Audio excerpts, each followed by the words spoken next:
Well, as you walk around the zoo these days, you see how it's helping animals all around the world. That's what the zoo does. But there are actually some animals the zoo is helping that you won't find here when you go on your visit. Yeah, this is really interesting. The zoo is an active partner with the Attwater Prairie Chicken National Wildlife Refuge, and together they are helping rebuild the population of this critically endangered animal. Houston Life's Enrique Ramirez went to the refuge in Eagle Lake to get an inside look at the program. All right, let's see if we can get eyes on these prairie chickens. As the sun rises at the Attwater Prairie Chicken National Wildlife Refuge. Let's see if I can locate them real quick. I just saw them a moment ago. They're pretty good ways out there, unfortunately. Refuge manager John McGarrah scans the prairie in hopes of spotting... Okay, there's one there. There they are. lesser prairie chickens. We've got some excitement going on this morning. Sunrise is the best time to see these colorful birds on the booming ground. But what is a booming ground? A booming ground is basically a mating area. It's an area on the prairie where the grass is low, and because these birds display, they need a spot where they can be seen. And heard.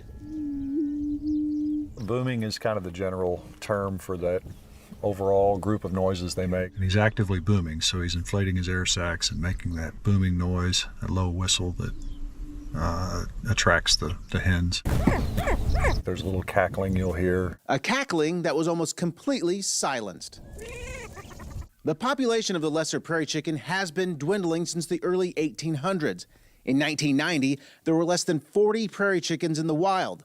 With more and more prairie fields disappearing under housing and building development, the prairie chicken's booming grounds also vanished. But we aren't the only ones to blame. The presence of fire ants combined with the loss of habitat just kind of led to the continued decline. We had two back-to-back 500-year floods, the Tax Day flood that a lot of people in this area will remember, and then right after that, Hurricane Harvey. We went all the way down to fewer than 30 birds in the wild following those two flood events. Down, but not out.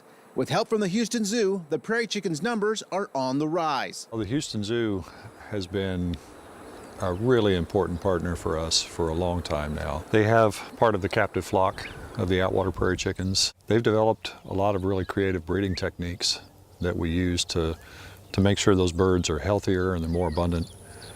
So they do magnificent work. We're happy to have their expertise. Yep. This morning, John and his team are building an acclimation pen. Now, when the prairie chickens come from the Houston Zoo, they'll actually stay here for about 2 weeks before they're released into the prairie. It gives them a chance to acclimate to the prairie and gives us a chance to just make sure they're healthy and that they're ready for release. John, you were telling me just a minute ago that this prairie chicken's special. Why is that? Yeah, so this is an unbanded bird. So we know that this bird was hatched here at the refuge and has survived for the past year out here in the wild on its own. So if you see a bird out here that has bands, that's a bird that was hatched in captivity and it was released out here.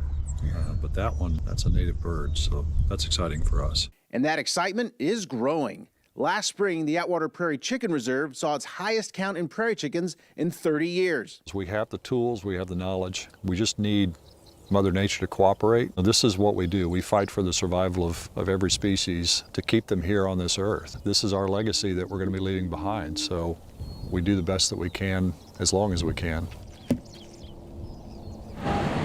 Well, the zoo's work to save the prairie chicken continues right here at the zoo behind the scenes. Actually, 69 Attwater prairie chickens were born at the zoo and released to the wild just last year. It is so fascinating how it all works, and special thanks to KPRC's Enrique Ramirez for that story.